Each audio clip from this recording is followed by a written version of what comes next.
Assalamualaikum warahmatullahi wabarakatuh, Bapak. Assalamualaikum warahmatullahi wabarakatuh, Dok. Perkenalkan, nama saya Dr. Zanova, bertugas pada hari ini. Sebelumnya saya menanyakan dulu identitasnya dengan Bapak siapa, Bapak Rashid, Dok. usianya berapa, Pak, 42 tahun. pekerjaannya Bapak, Petani, Dok. untuk alamatnya di mana, Pak? Indramayu. Baik Bapak, datang ke sini dengan keluhan becak putih ya Pak ya? Betul. Sudah dari kapan Pak? 6 bulan yang lalu, Dok. Apakah ada riwayat kelainan pendarahan yang lama gitu Pak? Tidak ada, Dok. Tidak ada. Lalu kemudian apakah ada riwayat pengobatan sebelumnya? Tidak ada, Dok. Apakah ada riwayat alergi obat? Tidak ada, Dok. Tidak ada. Baik Bapak, nanti jika kita akan lakukan pemeriksaan pengambilan spesimen pada telinga Bapak ya Pak ya, dan di bagian kulit apakah Bapak bersedia untuk dilakukan pemeriksaan? Bersedia, Dok. Silakan untuk berbalik ke meja pemeriksaan ya Pak ya. Baik, Dok. Baik, di sini kita akan siapkan alat-alat terlebih dahulu. Ada bensin bandeng, lalu kemudian ada korek apinya, lalu kemudian ada alkoholnya, lalu kemudian ada kapasnya, lalu kemudian juga ada piring kayunya, ada forceps, ada staple holder 3%, ada pisau bedahnya juga, ada optik gelasnya, ada label, ada plester, dan ada kasa steril. Lalu kemudian selanjutnya itu adalah kita akan siapkan objek gelasnya terlebih dahulu. Kita nyalakan terlebih dahulu di sini bensin bandengnya. Lalu kemudian kita akan bersihkan slide-nya dengan kapas yang sudah dikasih alkohol 70%. Lalu kemudian kita akan lewatkan objek gelasnya dengan api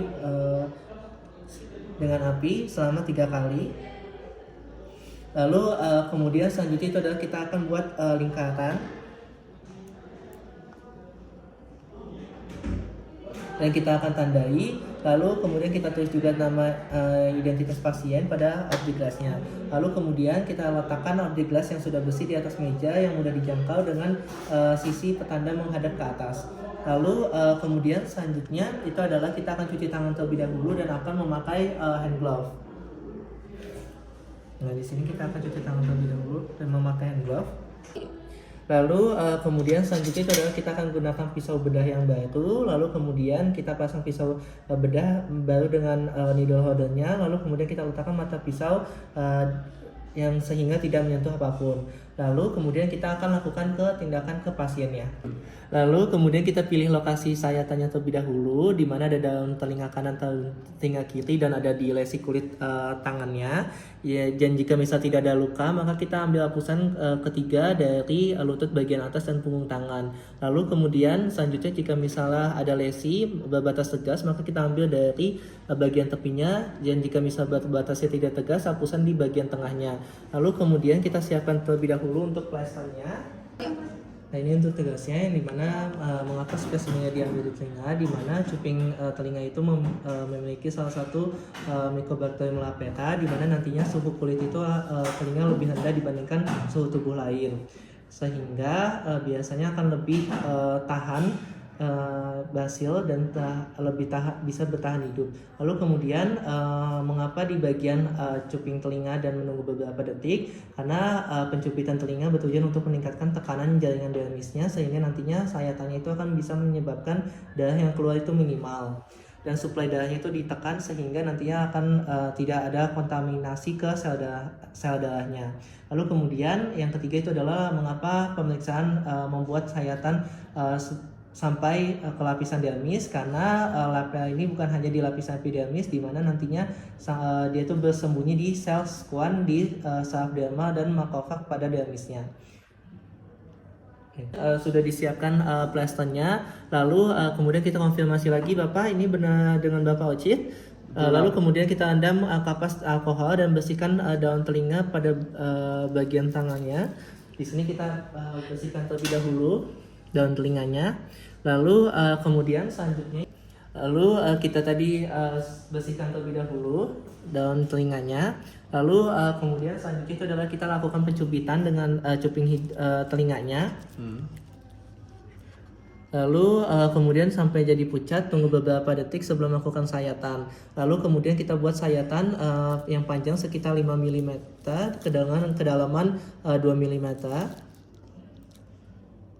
Buat sayatan sampai ke lapisan dermis, lalu kemudian pisaunya itu 90 derajat, lalu kemudian kita pindahkan bubur jaringan ke objek gelasnya, lalu kemudian kita lakukan plester pada bagian lukanya.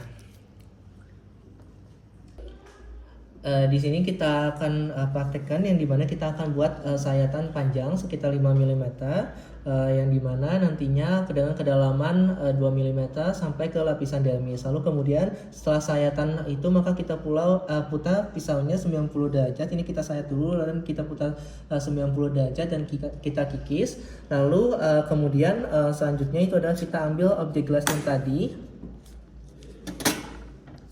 Lalu kemudian kita taruh di sampelnya di atas objek gelasnya. Lalu kemudian selanjutnya itu adalah kita akan tutup dengan menggunakan bagian plester di bagian lukanya. Lalu kemudian selanjutnya itu adalah proses sayatan kedua, di mana kita akan siapkan lagi pisau bedah yang sama dengan api Bunsen burner-nya. Lalu kemudian kita lewatkan di atas objek gelasnya, di atas api, jangan terlalu panas dan biarkan pisau bedah itu dingin terlebih dahulu. Di sini kita panaskan terlebih dahulu dan biarkan dingin. Lalu kemudian kita lewatkan pisau bedahnya dan kemudian selanjutnya kita lakukan pengambilan spesimen yang sama di objek gelasnya. Lalu kemudian selanjutnya itu adalah kita akan keringkan objek gelasnya di atas raknya setidaknya selama 5 menit. Lalu kemudian kita lalu kemudian sampai dilakukan proses fiksasi. Lalu kemudian kita lakukan fiksasi di atas gelas side-nya dengan 3 kali pada api Bunsen burner-nya dengan apusan menghadap ke atas. 1, 2, 3. Lalu kemudian selanjutnya itu adalah kita akan mengisi formulir permintaan pengiriman spesimen dan formulir permintaan ke laboratorium untuk mengidentifikasi dari mikrobakterium lapellanya dan menghitung indeks bakterinya dan indeks morfologinya. Demikian, wassalamualaikum warahmatullahi wabarakatuh.